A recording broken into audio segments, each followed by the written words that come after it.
Good evening. We will begin shortly.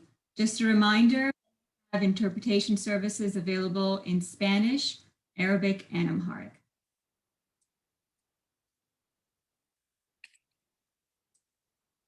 Can I start? Amharic? እንዴት አመሻችሁ?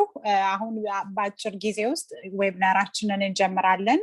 ቋንቋ ደግሞ ለምትፈልጉ የትርጉም አገልግሎት እንሰጣለን። የዓለም ቅርጽ ያለበትን በመጫን አምሃሪክ የሚለውን በመምረጥ የአማርኛ ቋንቋ ትርጉም አገልግሎት ማግኘት ትችላላችሁ። በስልካችሁ ወይንም ደግሞ በታብሌት የምትጠቀሙ ደግሞ የስልካችሁን የላይኛው በኩል 3 ነጠብጣብ ያለበትን በመጫን ቋንቋውን በመምረጥ አገልግሎቱን ማግኘት ትችላላችሁ። Thank you. ومساء الخير. بنحب ننبه بأنه هذه الجلسة مزودة باللغات المختلفة. إذا بتحبوا تحضروا باللغة العربية رجاء الضغط على إشارة الكرة الأرضية إذا كنتوا عم تحضرونا من الكمبيوتر وتختاروا اللغة المناسبة لكم وهي العربية. وإذا كنتوا عم تحضروا من التليفون فيكم تختاروا من النقاط الثلاثة، تضغطوا على النقاط الثلاثة تختاروا الترجمة، وبالتالي تضغطوا على الترجمة لتختار اللغة المناسبة وهي العربية. شكرا لحضوركم.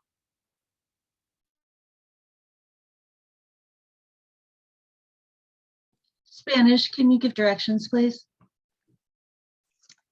Buenas tardes, soy María López, voy a ser su intérprete para el español. Bienvenidos a este proyecto de escuela secundaria. Para poder acceder a los canales, al canal de español, tienen que presionar o pulsar en el icono del globo y así escoger su idioma para poder escucharlo en español. Gracias. Dr. Hutchins, I'll turn it over to you. And thank you. And one, I just love the fact that we have such diverse languages here in the city of Alexandria and Alexandria City Public Schools. I mean, it is amazing that we are able to have such a diverse population that we serve. It is, I think, the greatest gift that we have in our school division. So I just wanted to start off by saying that welcome this evening to everyone. You all are here tonight. I hope that you're here tonight to participate in our community meeting in regards to our high school project. And that is the Mini Howard campus of TC Williams, which we'll see what the new name of TC Williams will be in the next couple of weeks.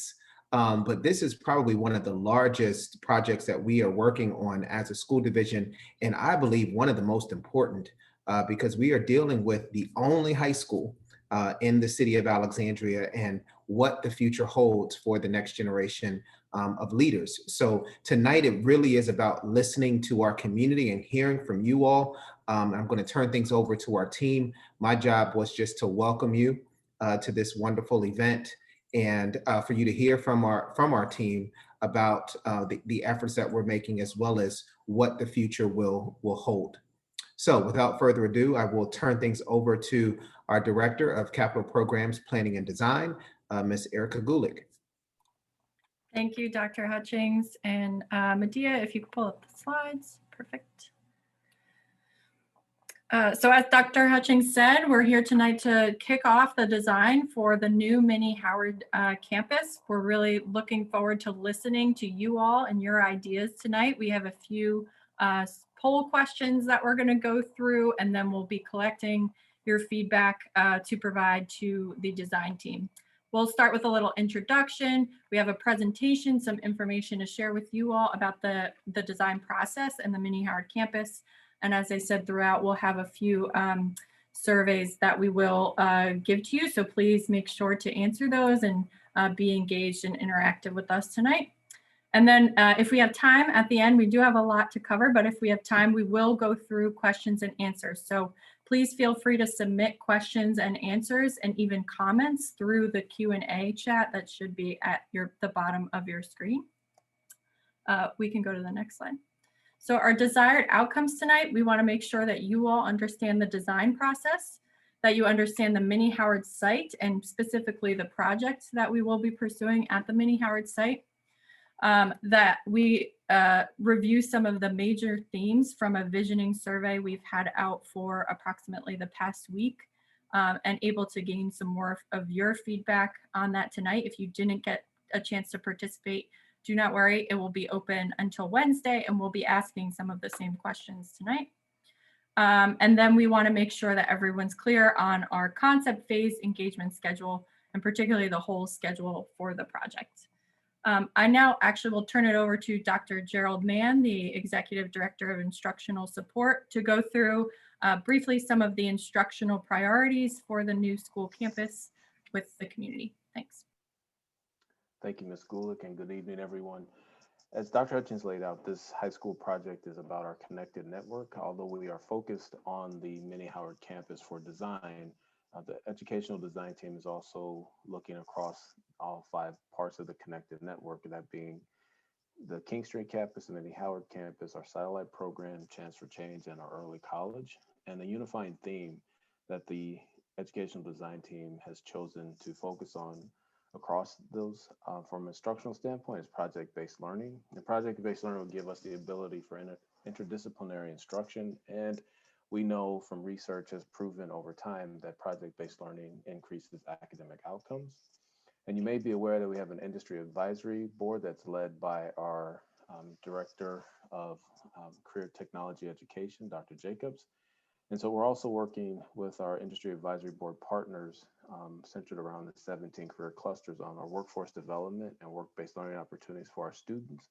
But also, how do we find teacher professional learning opportunities with our partners so our teachers can also gain hands-on experience to inform those project-based learning opportunities and also to make the learning for our students come alive. And then lastly, aligned with our strategic plan, Equity for All, the high school project and educational design team are focused on equity. We want connected access for all 5 campuses.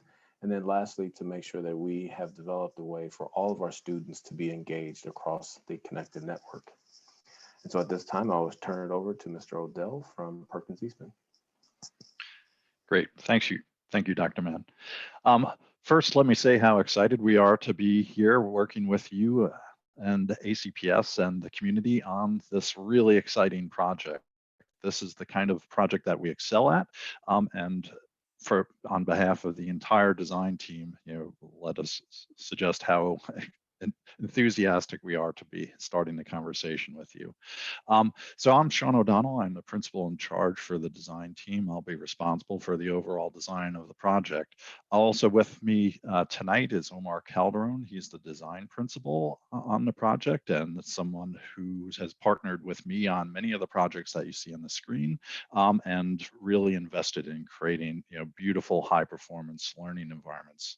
Also, part of the team with us tonight is another colleague, Andrea Shaw. She's a principal for the project as well, but responsible for the project management, making sure that we adhere to our schedule, we deliver a great project on budget.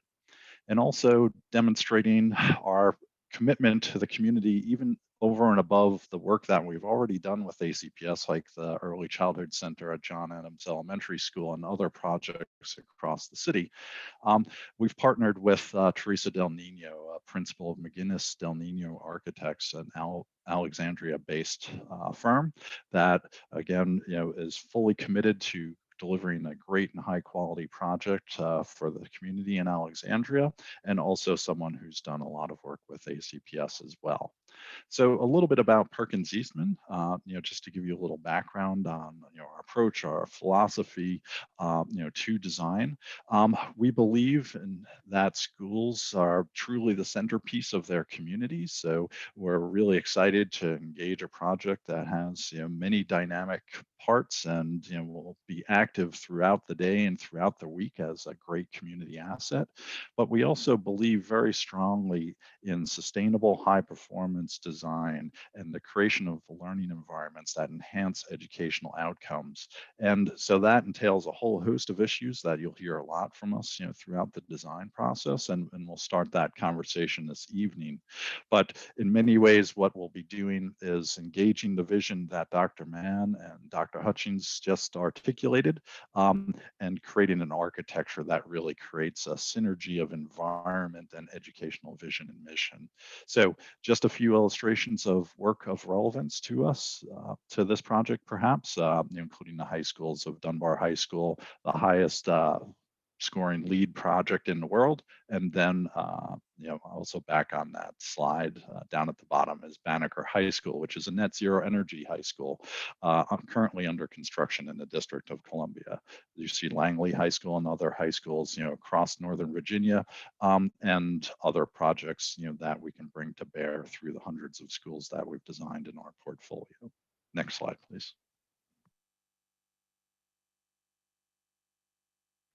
So just starting to build upon the base of all the work that happened even prior to us joining the team back in December. A lot of work was created, to establish the vision that we've inherited and continued the conversation to translate that vision into an appropriate architecture. A part of the conversation that we're starting tonight, but just to reiterate some of the fundamental statistics that we're looking at for the Mini Howard site. Down at the bottom, you can see that again, we're looking at grades 9 through 12, utilizing all the great resources that we're planning for the campus, and also projecting that at least 1,600 students, would be accommodated within the new facilities on the Mini Howard campus. Next, please. So what you can see, hopefully on your screen, is a quick survey question about your understanding of the high school project to date. We just want to gauge your engagement with the project, to date, so that again we have a frame of reference and we can couch the conversation in your understanding of the project. So please just click on one of the boxes here and then hit submit down at the bottom. And that'll tally, within the poll, and we can share the results in a moment. We will leave it open for a minute so the interpreters can also translate it.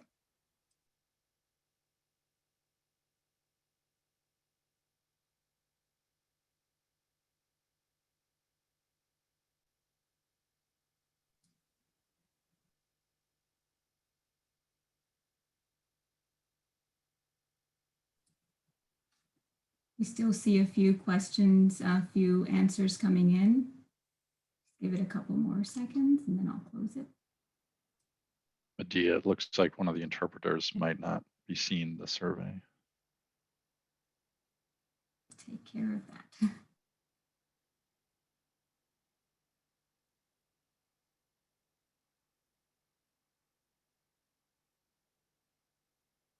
So we will end our survey and the poll. Great.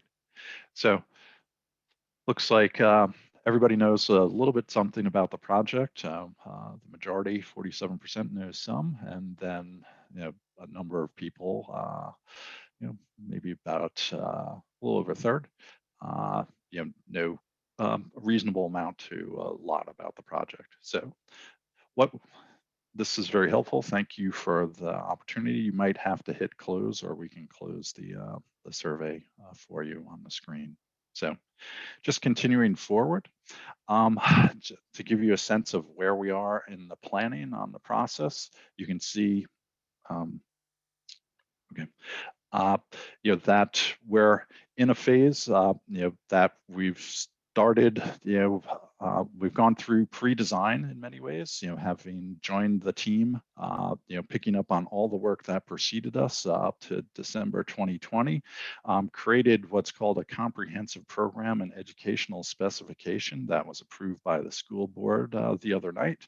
And now we're just in the very beginning of concept design at this point in time. So this conversation is well timed to help us start to think about what the issues are as we proceed into that initial phase of starting to apply the educational specifications and comprehensive program to the site. And we'll share some of our initial analysis with you this evening as well. Design will continue through to June 2022, and then you can see that construction will begin at that point and continue to occupancy of the new building in September 2024. Site completion will occur after that occupancy, as well as we'll demolish the existing building and complete the site work next. Thank you. So again, we're here, just starting the concepts phase as we go through the design process, having completed, some early test fits and then establishing the program for the building on the Mini Howard site and the open space. And so as we move through concepts, we'll select a preferred concept at the end of this phase, and that'll become the basis for subsequent design phases of work, from schematic design, design development, construction documents, on into construction. Fundamental to this process is the DSUP process, of which will come out of this concept design process as well and begin our application for approvals. Next. And as we started to synthesize all of the work that had occurred prior to our joining the team, and then picking up the conversation with the school leadership, other leaders from other agencies across the city, and synthesizing all this information through the educational design team as well, we've come up with several themes that we're emphasizing within the design of the high order. One, again, is reinforcing the idea that this while we're talking a lot about the Mini Howard campus, that we're always visualizing that campus as part of the connected high school network. So students can avail themselves of resources across the entire network, including King Street and other sites throughout the city.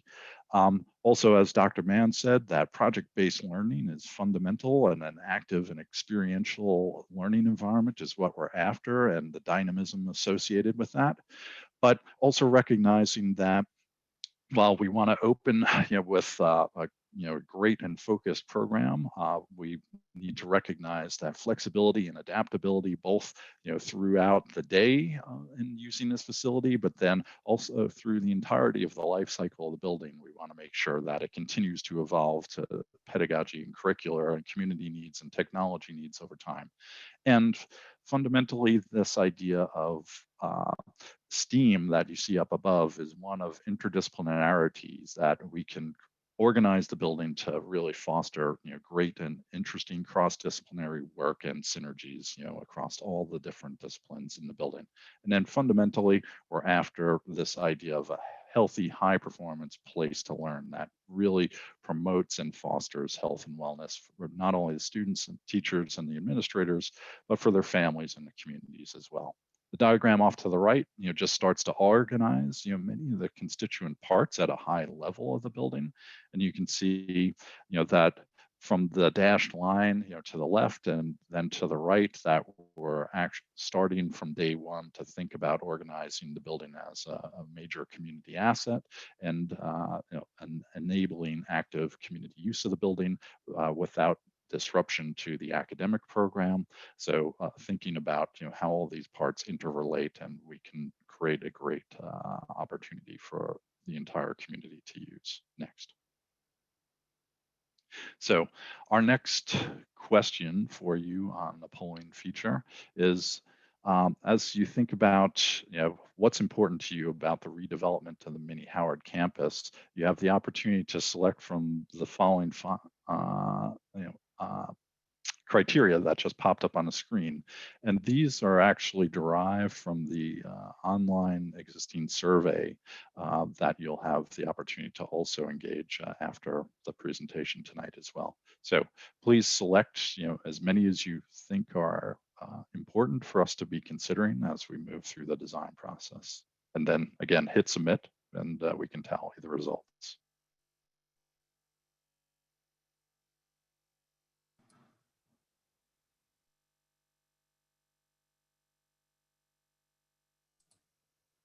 We can see the responses coming in, so we'll leave it open for a few more seconds.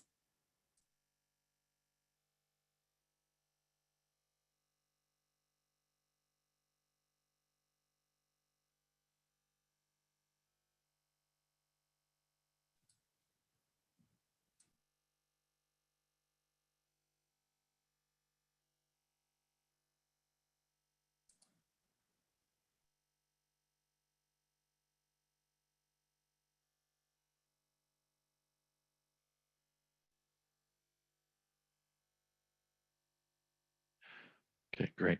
So enrollment growth, at 88%, flexible and adaptable, so pretty even, across the other features or criteria: student-centered learning environments, outdoor space and green spaces, energy efficiency, and community accessibility there as well. So that's helpful. Thank you for the feedback as we continue. And again, there's an active survey online that will point you out at the end of the presentation as well. With that, I'm going to let Omar Calderon, our design principal, pick up the ball from here. Thank you, Sean, and buenas noches. And I realized I could potentially do this in Spanish, but I'll spare our interpreter to perhaps have better quality Spanish for you all. So one of the things that as we start to design, we're learning about the site, we're learning all of the things that are physically present in the site that might help impact the building design. So we're in this fact-finding mission about the things that are present currently now in the site. Some of that is its history. And there's an opportunity to perhaps address history through either an interpretive idea of the site. And so we want to perhaps seek your interest in the importance perhaps that the community might have in this kind of arrangement. So these are some of the facts that we know about the site, the history of the site, and we're finding out more. So we're really in the beginning of this search for truly what has occurred on the site and happened in the site historically, and how that might come to bear in the building design and moving forward. Next. So now speaking more specifically about the site. Next slide, please. Perfect, thank you. Speaking more specifically about the site, you've heard us mention this idea of a connected campus, an extended campus, and it really has to do with the relationship of the building at Mini Howard with the one at King Street. And given that it's about a 2/3 of a mile walk in between, what is that like to have a connected campus, an extension of that campus at Mini Howard? And part of that has to do with how do we deal with that either vehicular or pedestrian connectivity in between. And so we understand that there's some challenges with that, and we're again learning more about what is possible to do to address that connectivity. We also now look at the site in more detail, the Mini Howard site, and we understand that for the new design to operate and be built properly, we have to make use of the fields.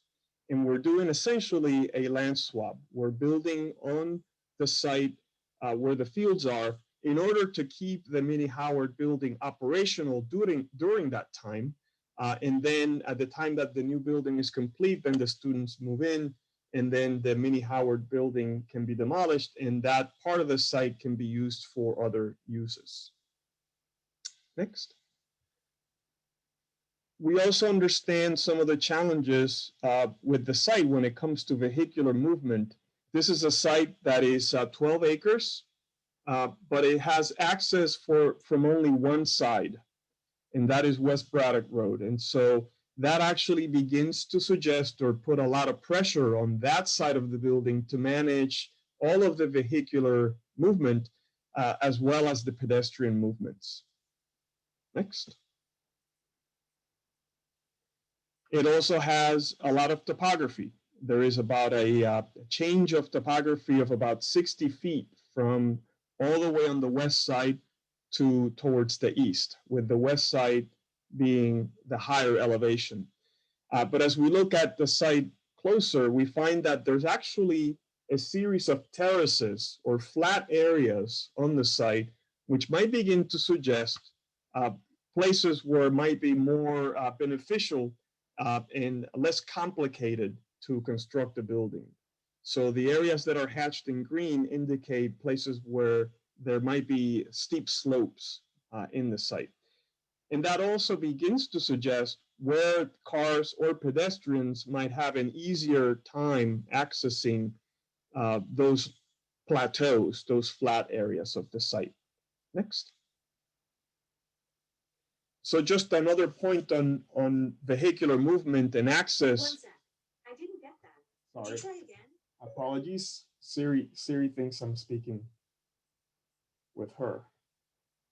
A series of entrances that might be might benefit from it from an additional entrance as is shown in the dashed line there to the east. Next. So we talk a great deal about sustainability and how that may impact not only the energy conservation measures of the building, but also some of the educational offerings that the building might offer its students. How do we use the building as a teaching tool? And to us, that whole aspect of sustainability begins with proper solar orientation of the building. What do we mean by that? We mean orienting the building in such a way that all of the classrooms or learning spaces take the best advantage possible from where the sun is at all times throughout the year. That has impacts to the bottom line in that if we use the power of the sun to illuminate many of the spaces, that means that there's less time throughout the day that the lights need to be turned on, and that has an operational impact. And so understanding where the sun is and how does the building is positioned relative to the sun will help us do that. And that's really the path, the first step towards sustainability. Next. Related to the sun, and I should point out that all of these diagrams that you're looking at here on the screen are really just that. They're diagrams to illustrate an idea and have no relationship to size or scale of any sort. They're really more to understand relationships and some of the things that we find important about the site. So with knowing where the sun is, there's also the potential for capturing some of those solar arrays in photovoltaic panels to help provide energy for the building. There is an area associated with how much is needed so that we meet the energy targets for the building. And right now, ACPS is committed to providing a building that not only approaches net zero energy, but it really is a net zero energy construction. And by that I mean net zero is a building that consumes as much energy throughout the year as it actively produces, therefore reducing the demand on the fossil fuels and the local energy grid. So this is the area that we think is necessary. So there's the area of the building, but there's also the idea that there may be additional area on the site in the form of solar panels that may distribute along the park or the recreation spaces in addition to what the building can offer. Then lastly, rounding up sustainability is geothermal wells. And this is, now we discussed using the power of the sun to power the building. Now geothermal wells offers the power of the earth to help cool and heat the building. And so there is already an investment on the site of geothermal wells, which are called here the existing wells on the west part of the property, that we would like to maintain and make use of and amplify with additional wells that can help support a building of the magnitude that is being contemplated for the site. So this is the part now in the design where, as I said, we're in the first floor of the process. You're on the ground plane here of the design process, and we need your help. We need for you to give us a little feedback on some things that you might find important for the design of the new school to address, and the design of the new school in relationship to the community that is a part of. And we start on the upper left with a civic entrance and presence, a building that is proud to present its front door to the community, so that it's very clear that this is a building of impact, of importance in the community at large. So civic presence. The second one, pedestrian connectivity. I spoke a little bit about the idea of the connected campus, the part of the system of buildings that collectively it's the high school program, and understanding that many people will be walking to this building. And so are there ways in which we can design the various site elements that alert the car that, hey, slow down, there's pedestrians here that are trying to access this building. And rather than making it something that is an afterthought, that it could be something that is thought of since the beginning as part of the design. Courtyard as a place, it's really an idea about extending the building to its surrounding and creating landscape courtyard elements that allow the building to sit gracefully on its place. And provide outdoor spaces for students, parents, community members to enjoy. Sustainability that is visible. So we spoke a little bit about solar panels and geothermal wells, and those two things potentially have the capacity of never being seen.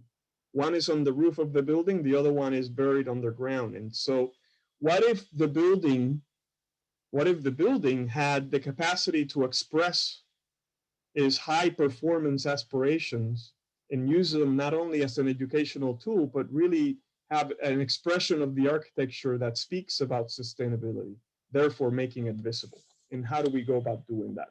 Is that an important aspect for us to consider? Local building traditions, and there's an image of brick in here really to stand in for the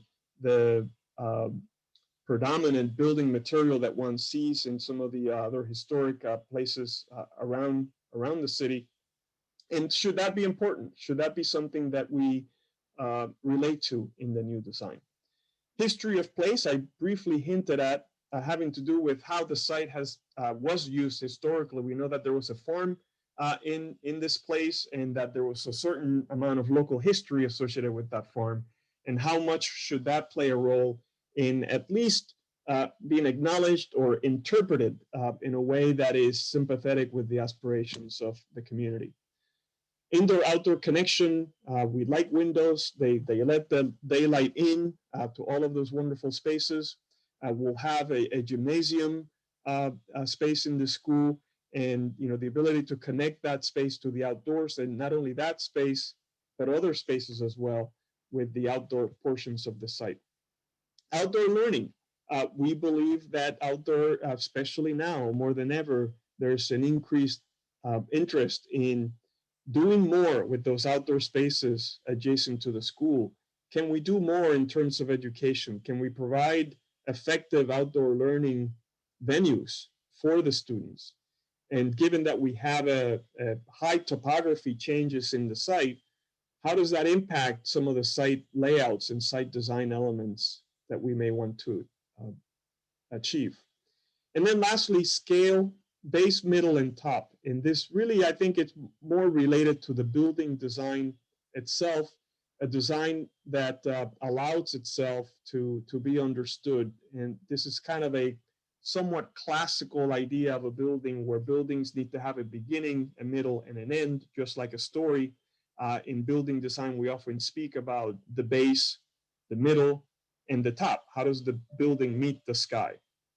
So help us understand, from everything that you've seen in this last image here, some of the things that you might find important as a community member for this new design to address.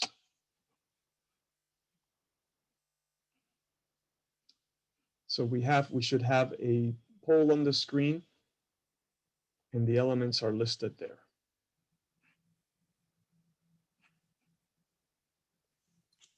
You have the option to select multiple if you choose so. We'll leave the poll open for a few seconds longer, because we see there's a lot of answers coming in. Oh, good. Excellent.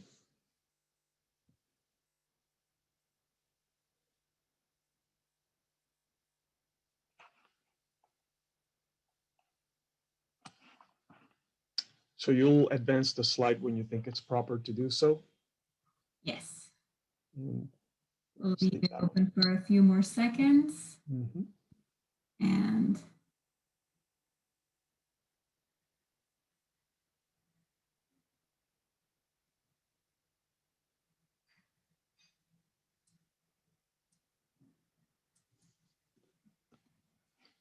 Indoor-outdoor connections.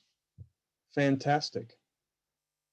Seems to be the clear gravitational pull. And pedestrian connectivity and outdoor learning, close second, and civic entrance presence third. Great, excellent. Well, thank you very much. We appreciate your feedback, and that actually helps us a great deal in beginning our journey here with the design of the building. So there are a couple of other major things that impact design. And so they're listed here in two buckets. These are part of a survey that is currently open and will remain open until March 10th. So you have the ability to give us additional feedback. And so there's a link there at the bottom of the screen, but there's also a QR code which you can scan with your smartphone that will take you to the survey, and you can give us additional feedback on these two columns. But on the left, these are some things that we have talked about, perhaps maybe in a little more detail represented here, things like lots of light, sustainability, full-size athletic fields, innovative and tech-ready spaces, and collaborative hands-on learning spaces. And so after this slide, you'll have an opportunity to also give us feedback here live on some of these things and begin to prioritize how you would see them being of importance for the design.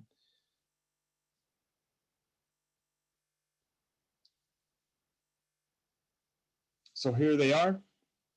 These are the features on the left-hand side of the column of the preceding page. And it's also a multiple choice. Select all that apply.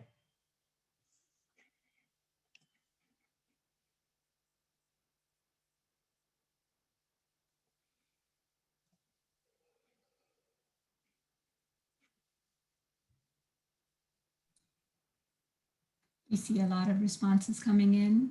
Omar, I'll leave it open for a few more seconds. Okay.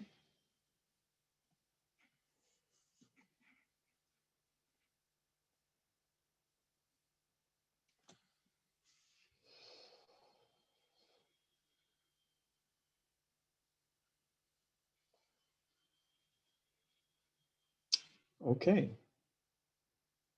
So innovative and tech ready and lots of light. Very well. Those are the two top elements there. And then collaborative and hands-on learning spaces, a close third. And of course, the other two, sustainability and full-size athletic fields, no less important, but they're just rounding up in order of importance there, some of those features. Well, thank you again. We appreciate that feedback. Then on the right-hand side of the column, there's of course things that affect any building, not just a school building, but really any building that is built ever, beginning from traffic, continuing with noise, safety, collaboration between campuses, future student enrollment capacity, budget, and the impact to neighbors. And so again, if you can help us understand the priorities and some of the things that we must address in the design, that would help us a great deal.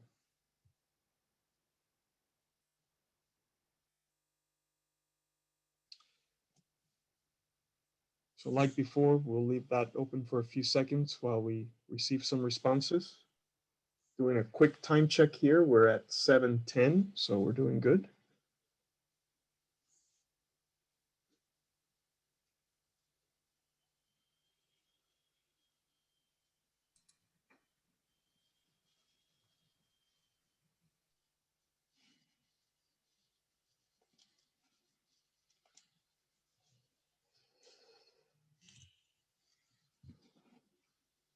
Great. And future student enrollment capacity, which really matches the earlier part of the presentation when we were speaking about this. Collaboration between campuses, safety, and traffic. Excellent.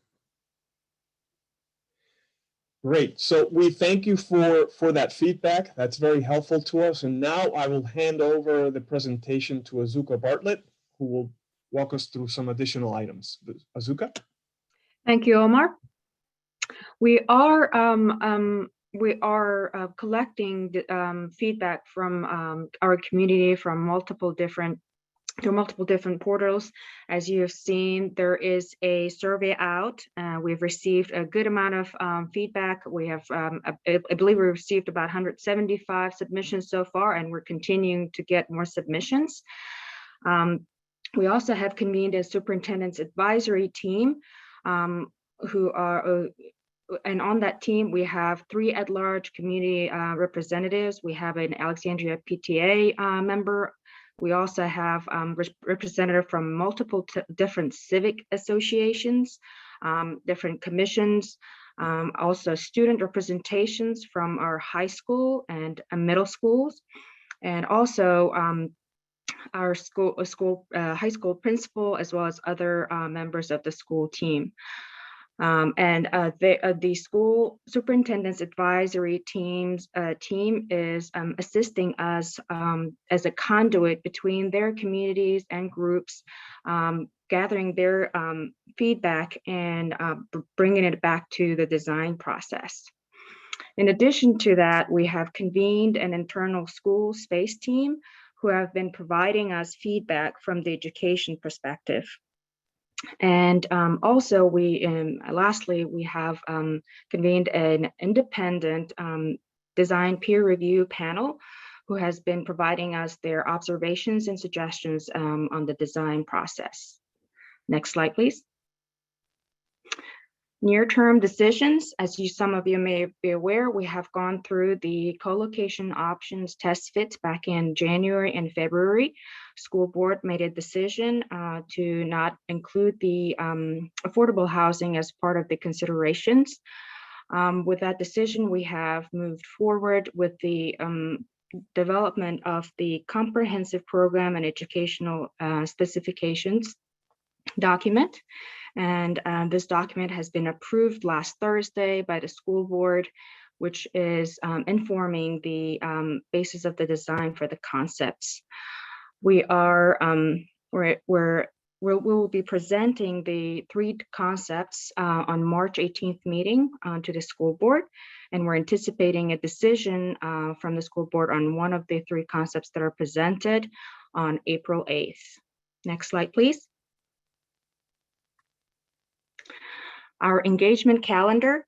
Our next meeting is scheduled on March 16th. Our community meeting will be from 6 to 7 p.m., followed by superintendent advisory team meeting from 7 to 8 p.m.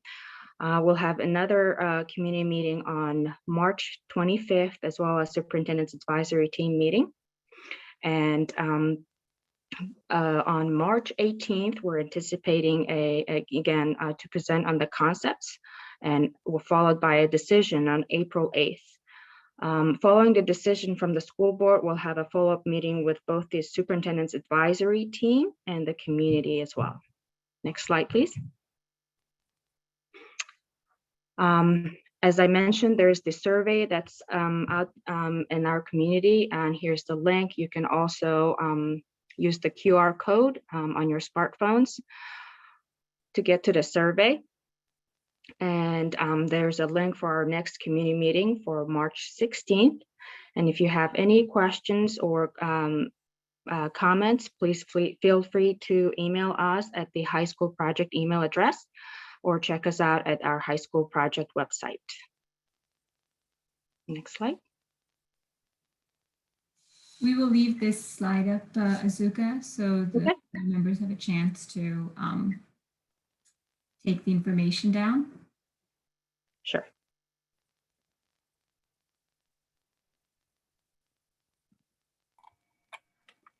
Okay, and that's the end of our presentation. Please feel free to submit questions. We've only received one, so I will read that one. It is the survey that closes on the 10th also available on the main ACPS webpage? It is available on the webpage. It has been since last week. It was also sent out via when this invite was sent out to the broad community when the invite for the March 16th invite email was sent out on March, what was that, 2nd to the broad community, it was included as a link to that email. And so it's on our main home web page that's there. And also the link is here for you as well.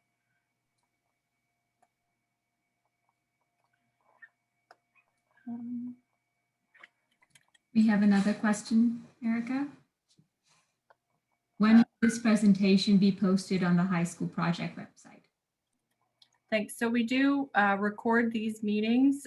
They do have to go through a captioning with our communications department so that they can be accessible to the broad community in all languages. It usually happens by the end of this week. It should be posted. And Erin, when the actual presentation itself, we can upload almost immediately. Am I right? You are. I'll upload that tomorrow. So it'll be up by the end of day tomorrow. Okay, great. And the recording, we just have to wait for it to be captioned and then we'll post the recording as well.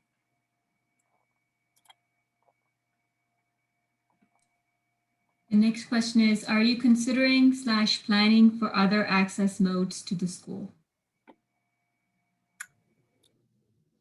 Yeah, Go ahead, Omar. that sounds like, yeah, that's an architect question. Yes, the answer is yes. I only spoke about vehicular and pedestrian modes, but certainly bicycles as well. We want to make sure that all mobility around the site and into the site is safe for all.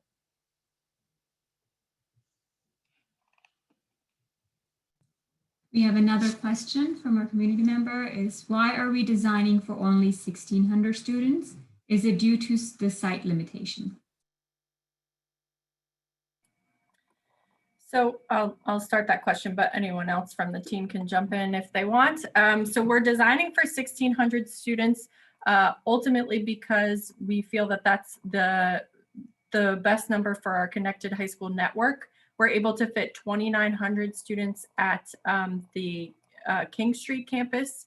And we also have an online learning program with our satellite campus and are looking to have an early college program in the future that will provide additional capacity. So it's really just the math of getting to 5,000 students. It's also what is included in our budgets to be able to design for. And it is rather large. So it is doubling or more the amount of square footage of a building that we currently have on that site. So for all of those reasons, it is 1,600 students. One of the things we've asked Perkins Eastman to look at is how do we make sure we design, and as you all have indicated in your survey responses, how do we make sure we design for potential future expansion if we do need to do that in the future? And so that will definitely be a consideration in the concepts. There was a second half to that question, what is the plan to reduce noise of construction while school at Mini Howard is occupied? So once we go through the design process, there are a few things we have to do with the city as far as permitting for construction and for the noise, and we'll be sure to reach out to our neighbors to inform them of what's planned, when the noisiest work will take place, and to make sure that everyone's prepared and has the proper communication channel if they do have a complaint related to noise.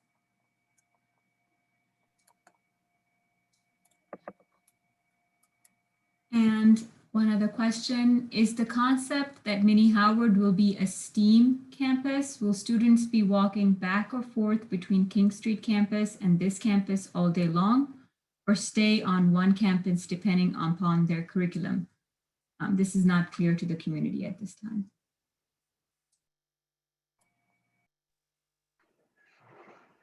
I'll take that one. I don't know, Sean, if you were going to say anything. I was having some audio trouble earlier. I hope you all can hear me. So right now, the original idea that the EDT proposed was STEAM, but as we continue to dig into programming options and what would make the most sense, we are going to make sure that there are CTE spaces, also arts, math, engineering, and science spaces on this campus, but we're going to make sure that we utilize spaces on both campuses. So students right now may not go back and forth every period. That's not the plan, but they could spend the morning part of their day at the Mini Howard campus and then spend the afternoon at the King Street campus or vice versa, or another part of the connected network.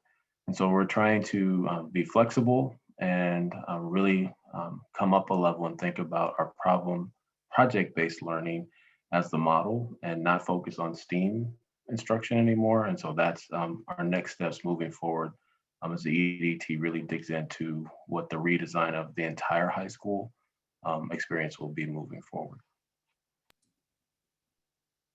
Our next question is also curriculum related. Has the COVID learn from home model impacted the criteria or entered the conversation for the campus design?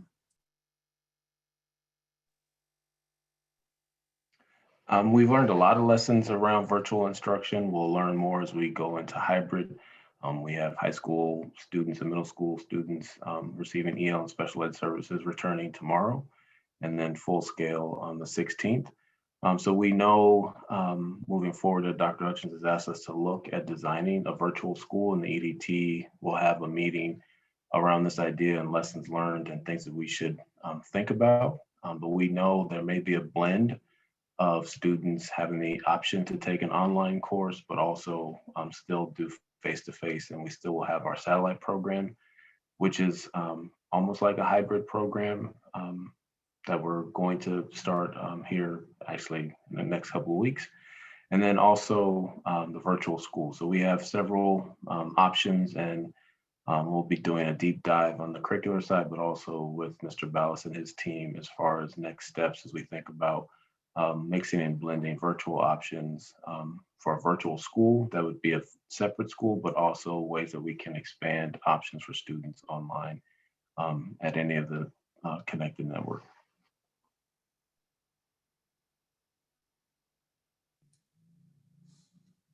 All right.